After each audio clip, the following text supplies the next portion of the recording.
Heqjen e Agjencisë së Blerjeve të përqendruara nga Ministria e Brendshme dhe kalimin e saj në varësi të Ministrisë së Ekonomisë, Kulturës dhe Inovacionit, Edi Rama e paraqiti si një akt për të shmangur korrupsionin masiv që shoqëronte këtë agjenci, por në realitet ai thjesht ja hoqi atë çakejve të Ministrisë së Brendshme dhe prej datës 1 mars 2024 tenderet e posaçëm që kryen në emër të kryeministrisë, ministrive dhe shumë institucioneve të tjera ja kaloi ministrit të tij të preferuar Blendi Gonxha, duke i dhënë dorë të lirë mbi një burim të ri për vjeljen e fondeve publike. Një nga këta tender është ai për pastrimin e plazheve në territorin e 6 bashkive, ndarë në 2 lote dhe zhvilluar me 2 procedura të ndara. Loti i parë ka një vlerë prej 260.000 euro me TVSH dhe ka si objekt pastrimin e plazheve në territorin e Bashkisë së Shkodrës, dhënë kompanisë Alco Impex Construction. Loti i dytë është në vlerën 1.040.000 euro me TVSH dhe përfshin pastrimin e plazheve në Durrës, Kavaj, Rrogozhin, Divjak dhe Fier dhe i është dhënë kompanisë Fusha SHPK. Në aspektin formal, sipas ligjit për prokurimet publike, të 2 kompanitë kanë aplikuar dhe kanë fituar tenderët përkatësisht me ofertat e tyre,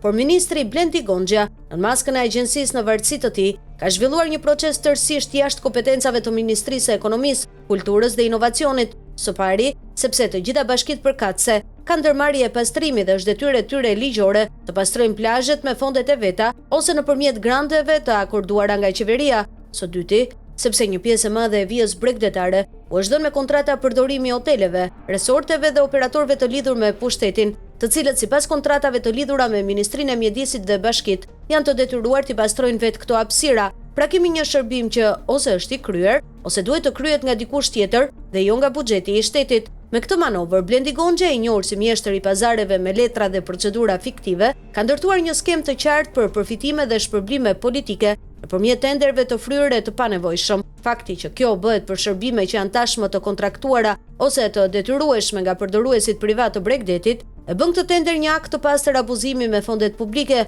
e ku fondet bien në dorë të Gonxhës. Historiku ka treguar se ai trajton si asete private, të kalueshme nëpër kanale të mirënjohura të larjes, me dokumente të firmosura me emra publik.